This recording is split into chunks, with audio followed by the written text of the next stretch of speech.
You ever wonder why some people just seem to build wealth like it's second nature, while the rest of us are struggling just to keep our heads above water? Here's a secret. It's not about who works the hardest. Not even close. The real difference is the invisible mental software that's running in the background. So in this explainer, we're going to dive in and expose those hidden mental traps that keep you broke, and then we'll show you exactly how to rewire your brain for a completely different financial future.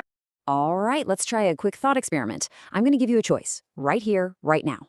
Option A, I hand you $30,000 in cold, hard cash. It's yours. Or option B, I give you one single penny, but that penny is going to double in value every single day for the next 30 days. So, what's your gut tell you? Which one do you take? For most of us, our brain is just screaming, "Take the cash, you idiot!" But if you pick the penny, well, congratulations, you're now a multimillionaire. Because after 30 days, that one penny is worth over $5 million. This is such a perfect example of exponential growth. But more importantly, it shows how our brains are just not built to get it. We're wired for simple, straight-line thinking. And in today's world, that is a massive handicap. And that penny example, that's the whole point, right? Building wealth isn't about grinding yourself into dust. It's about upgrading your mental programming. It's about seeing the hidden code that's holding you back and consciously choosing to install a new one. And that is exactly what we are going to do right now. Okay, so before we can upgrade that mental software, we first have to see the old, buggy code that's already running. Think of it like you're surrounded by these invisible walls. These are cognitive biases, and they are quietly sabotaging your decisions every single day. So let's shine a light on a few of the biggest culprits. First up is a classic, the sunk cost fallacy. You know this feeling. It's that nagging voice in your head that says, "Ugh, I can't quit now. I've already put so much into this." Whether it's a stock that's tanking or a business idea that's going nowhere, you're so focused on what you've already lost that you keep throwing good money after bad. It's a guaranteed path to failure. Here's a perfect everyday example. You buy a really expensive pair of shoes, and they look incredible, but man, they absolutely destroy your feet. But you keep wearing them, don't you? You force yourself through the pain. And why? Because they were so expensive. But here's the reality check. That money is gone. Poof. It's a sunk cost. The only question that matters today is, are these shoes worth the pain right now? Next up, we've got a really sneaky one called the decoy effect. And let me tell you, marketers are absolute masters of this trick. They'll introduce a third, kind of pointless option for the sole purpose of manipulating how you see the other two. It's designed to make one of the other choices look like a total no-brainer. Check out this famous study they did with The Economist. When they offered students an online-only subscription for $59 or an online and print combo for $125, most people chose the cheaper online one. Makes sense. But then they threw in a third decoy option, print only for $125, and boom, everything flipped. Nobody wanted the decoy, but suddenly the combo deal for the exact same price seemed like an amazing bargain. The number of people choosing it jumped to 84%. That's your brain getting played. And finally, there's the illusion of attention. You've probably seen that famous video where you have to count basketball passes and almost half the people completely miss a person in a gorilla suit walking right through the middle of the screen. It's wild. It proves we don't see the world as it is, we see what our brain is told to look for. And if all you're ever looking for is ways to cut costs, you could be completely blind to a massive, life-changing investment opportunity. Your gorilla strolling right past you. Okay, so those are the little glitches, the individual mental traps. But what about the fundamental operating system that's running the whole show? Well, it turns out that when it comes to money, every single one of us is playing one of two games. You're either playing not to lose or you're playing to win. And that one single difference changes absolutely everything. Now, the default setting for most people is playing not to lose. The whole game here is about defense. It's about survival, about security. Your mindset is dominated by fear. You're constantly focused on what could go wrong. You see your job as just a way to pay the bills, and you believe that there's only so much to go around. So let's put these two mindsets side by side. The not-to-lose player sees a new idea and instantly their brain generates a list of all the reasons it's going to fail. All they see are roadblocks. The playing-to-win player, they see the exact same idea and their brain lights up. They see the potential. They see the opportunity. And this one is huge. The not-to-lose brain lives in an either-or world. You can't have it all, right? I can focus on my career or I can have a great family.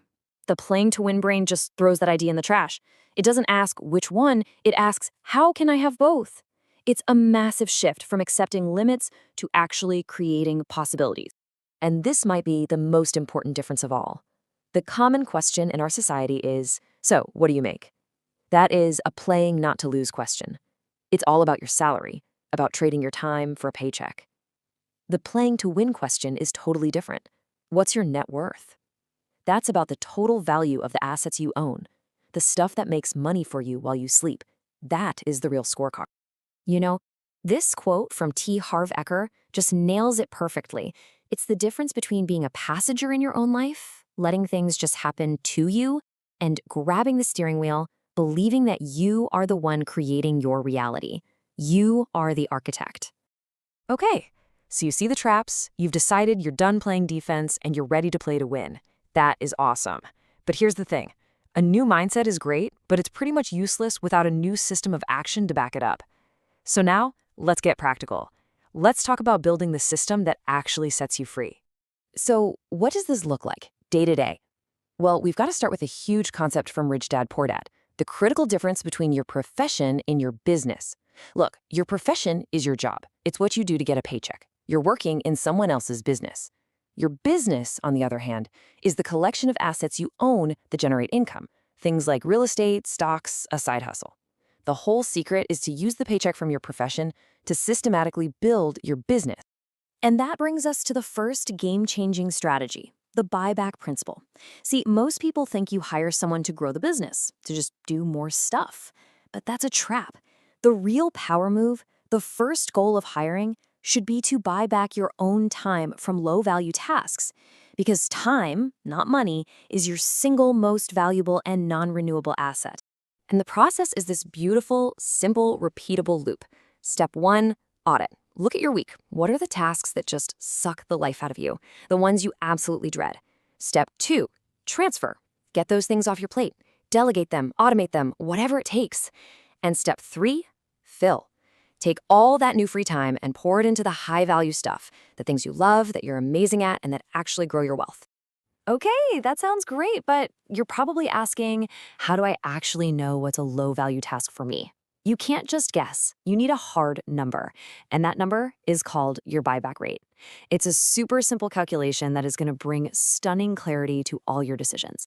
All right, get ready because this is brilliant. It's from an entrepreneur named Dan Martell. First, you just figure out your effective hourly rate.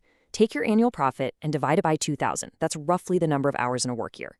So let's say your profit is 100 grand. That makes your time worth 50 bucks an hour. Now for the magic part. Divide that by 4. So 50 divided by 4 is $12.50. That is your buyback rate.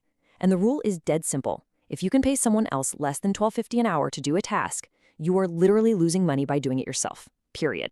Wow, okay, we have really gone on a journey here, haven't we? We started by exposing our brain's faulty programming, then we uncovered the 2 different games people are playing with money, and finally, we laid out a real practical system for taking back control. So let's bring this all home. You know, this quote just says it all. The point of all this isn't to create a life with no problems. Come on, that's impossible. The secret? The real goal is to grow yourself into a person who is bigger than any problem that could ever come your way. You don't shrink the problems, you expand your capacity to solve them. So I want to leave you with a final practical question, a challenge.